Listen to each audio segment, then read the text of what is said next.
ሳይታችን የሚገኘው ቦሌ ማተሚያ ቤት የሺንስ አካባቢ ነው እንግዲህ እዚህ ኤሪያ ላይ ኢንተርናሽናል ስኩሎች ትላልቅ ኢንተርናሽናል ሆስፒታሎች ይገኛሉ ሌላው በተጨማሪ ፍሬንድሺፕ ፓርክንና እንጦጦን እየደገመ ያለ ትልቅ የመንግስት ፕሮጀክት አለ እንግዲህ እንደምታውቁት ፒኮክ ፓርክ የቀበናን የወንዝ ፕሮጀክት ተከትሎ እንደ አዲስ በጣም እየተሰራ ያለ ፕሮጀክት ነው ባይክ ሌን የመሮጫ ትራክ የልጆች መጫወቻ እነዚህ ያካትታል ማለት እንደነገርኳችሁ አፓርትመንታችን የራሱ የሆነ ፕራይቬት ጂም እና ስፓ ይኖረዋል ሌላው ቴራስ ላይ ቀለል ያለ ልደት ሰርግ ቢኖርባችሁ ማዘጋጀት የምትችሉበት ራሱ ዛው ኪችን ያለው ባዝሩም ያለው ኤሪያ አለ ሌላው ፒኮክን ያያያችሁ ጂም ሳውና መጠቀም ከፈለጋችሁ ተከተሉ ያለቁ አፓርትመንቶች በፍሎር 3 ቤት ብቻ እነዚህ አፓርትመንቶች ሙሉ ለሙሉ በኢሮፕ ስታንዳርድ ፊኒሺንግ ማቴሪያል ጨረስናቸውና እንዲሁም full residential private apartments ናቸው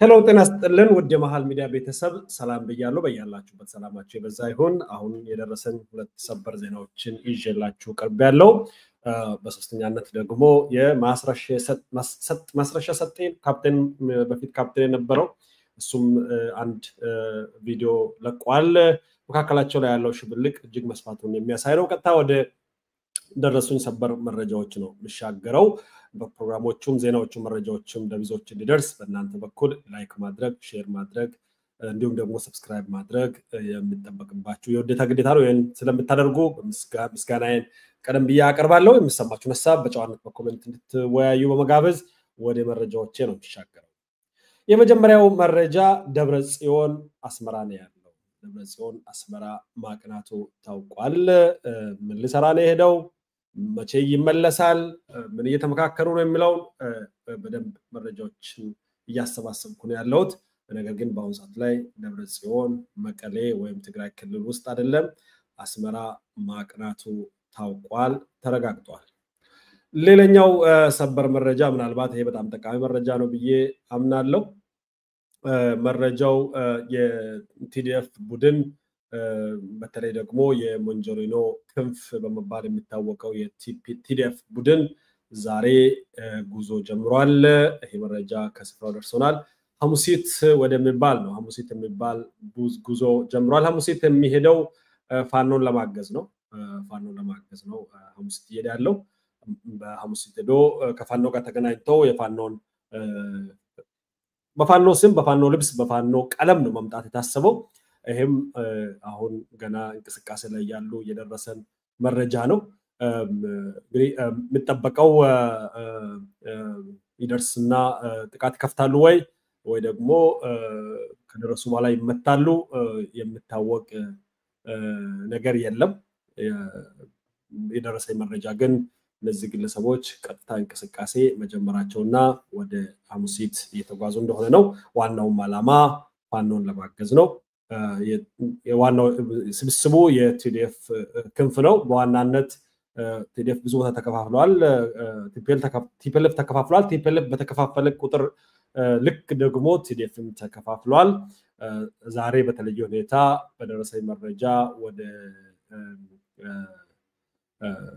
ወደዛ የተንቀሳቀሰ ያለው ቡድን የሞንጆሪኖ ክንፍ በመባል የሚታወቅ ነው ቤተሰብ እንግዲህ ይሄ መረጃ ለኔ ከደረሰኝ ለኔ ግልጽ ከሆነ ለሌሎችም እንደሚደርስ መጠራጠር አይቻልም ምን አይነት እርምጃ ይወሰዳል የሚለው ጉዳይ ብቻ ነው የሚጠበቀው ለማንኛውም እንግዲህ ጦርነት ቀስ ተብሎ እንደዚህ ነው ቀስ እየተባለ ነው የሚገባው ሰው ሳይታወቅ ትንሽ በትንሽ የተለመደ ወደ ተሟላ ጦርነት ልንገባ መንገድ ላይ ያለ ይመስላል የቲፒኤልኤፍ ጦር ሰባቂዎች ቀስ ይያሉ እንግዲህ ወደ ጦርነት እየገቡ ያለ ነው የሚመስለው የፕሪቶሪያ ስምምነትም እለት በእለት እየተሸረሸረ ወደዚህ ደረጃ ደርሷል ትላንትና በሰራው ፕሮግራም ላይ ብዙዎች የቲፒኤልኤፍ ክንፎች በመሳጭታቸውንም መረጃው ደርሶኛል ይሄም የበለጠ ያነዳዳቸው ይመስለኛል ከስታሊን ጀምሮ መረጃው ከአስተማማኝ ምንጭ መድረሱን ሲያረጋግጡ ትንሽ የተበሳጩ ይመስለኛል ይሄ ይቀጥላል በየ ተስፋ አረጋለሁ ቤተሰብ የሚመለከታቸው አካላት ተገቢ ጥንቃቄ እንዲያደርጉ መረጃውን በማድረስ አካባቢ ላይ ያሉ ነዋሪ እንዲጠነቀቅ እንድታደርጉ በአክብሮት ጠይቃለሁ። በመቀጠል አጭር ቪዲዮ ነው መጋብዛችሁ። ማስረሻ ሰጤ ነው። የድምፅ ጥራት ችግር አለበት። አስረስ ማሬ ዳምጤና ማስረሻ የአንድ አካባቢ የምስራቅ ጎጃም አካባቢ ናቸው። በሁለት ጽንፍ ነው የቆሙት። ትላንትና ማስረሻ አስረስ ማሬ ከቲፒኤልኤፍ እና ከህግደፍ ጋር ሆነን ብንዋጋ ደስ ይለኛል ብሏል። የዛ ተቃራኒ ነው ደግሞ ማስረሻ ሰጤ። የእስክንድር ቡድን ነው እሱ እየሰጠ ያለው። እንግዲህ ሁለት ተቃራኒ ሆነዋል። አንዱ የአማራ ወኪል ነኝ ይላል፣ አንዱ የአማራ ጠላት ወኪል ነኝ ብሏል። ሙሉውን ቃለ መግለጫውን የድምፅ ጥራት አቀዳዱ ላይ መሰለኝ ችግር ቢኖርም እንድታዳምጡ በመጋበዝ የአሁኑን ሰበር መረጃ በዚሁ ነው ማጠናቀቀው። አዳዲስ መረጃዎች ሲኖሩ የሚመለሱ ይሆናል። ቀጥታ ወደ ማስረሻ ሰጤ መግለጫ ልብሰላችሁ። ሰጤ ይባላል። የጎጃም ጠቅላይ ግዛት አዛዥና የአማራ ፋኖ ተወካዮች ድርጅት የውጭ ግንኙነትና ዲያስፖራ ጉዳዮች ኃላፊ ነኝ። እንደሚታወቀው ሰሞኑን በ2000 መስከረም ወር 2018 ጀምሮ የአማራ ፋኖ ትግልን ፍሬ እንዳያፈራና የአማራ ህዝብ ጥያቄም እንደተዳፈነ እንዲቀር አንዳንድ እንቅስቃሴዎች እየተደረጉ እንዳሉ የሚታወቅ ነው። በዚህ እንቅስቃሴ ላይ የአማራ ፋኖ ሊያሳካቸው የሚገቡ ጥያቄዎች ይዟቸው ከቤት የወጣው ጥያቄ እንዳይመለስ ብቻ ሳይሆን ተጠልፎ በታሪካዊ ጠላቶቻችን እጅ መውደቁ በተወሰነ መንገድ አይተናል ማለት ነው። እንግዲህ የአማራ ጥያቄ ለማስመለስ ከአማራ ጠላቶች ጋር መሰለፍ የህዝብ ክህደት ነው። ከወያኔ ጋር ተሰልፎ ከህወሓት ጋር ተሰልፎ የአማራን ህዝብ ጥያቄ አስመልሳለሁ የሚል አማራ ፋኖ ስም የሚንቀሳቀስ አመራርና አባል በህዝባችን ላይ ታሪካዊ ክህደት እየፈጸመ መሆኑን ከድርጅቱ ሊታቀም እንደሚገባ ማስጠንቀቂያም ማሳሰቢያ መስጠት እፈልጋለሁ። የአማራ ፋኖ ህዝባችንን የአማራን ህዝብና ኢትዮጵያን እንደ ሀገር እንድትቀጥል ከሚፈልግ የኢትዮጵያ ወዳጅ ጋር ሆነን ያቋቋም ነው። አሁንም በዚያ ልክ እየታገልን ያለን መሆናችን የሚታወቅ ነው። ይህንን ግን ወደ ጎን በመተው የወጡበትን ዓላማ ወደ ጎን በመተው የህዝቡን ትግል እና የፋኖን ትግል ጠልፈው ለታሪካዊ ጠላቶቻችን ሰጥተው የአማራ ህዝብ ጥያቄም እንዳይመለስ ሌላው ኢትዮጵያ እንድትበተን የሚፈልግ ኃይልና በዚያ ልክ የሚንቀሳቀስ አካል እንዳለ በግልጽ አይተናል ማለት ነው። ይሄ ክህደት መሆኑን አውቁ እኛም እንደ ፋኖ ይህንን ከታሪካዊ ጠላቶቻችን ጋር የቆመን አካል በጠላትነት ፈርጀን እኩል የምንታገለው መሆኑን በዚህ አጋጣሚ ማስረዳት ፈልጋለሁ። እኛ ኢትዮጵያ እንወዳለን። ኢትዮጵያ እንደ ሀገር እንድታድግ እንፈልጋለን።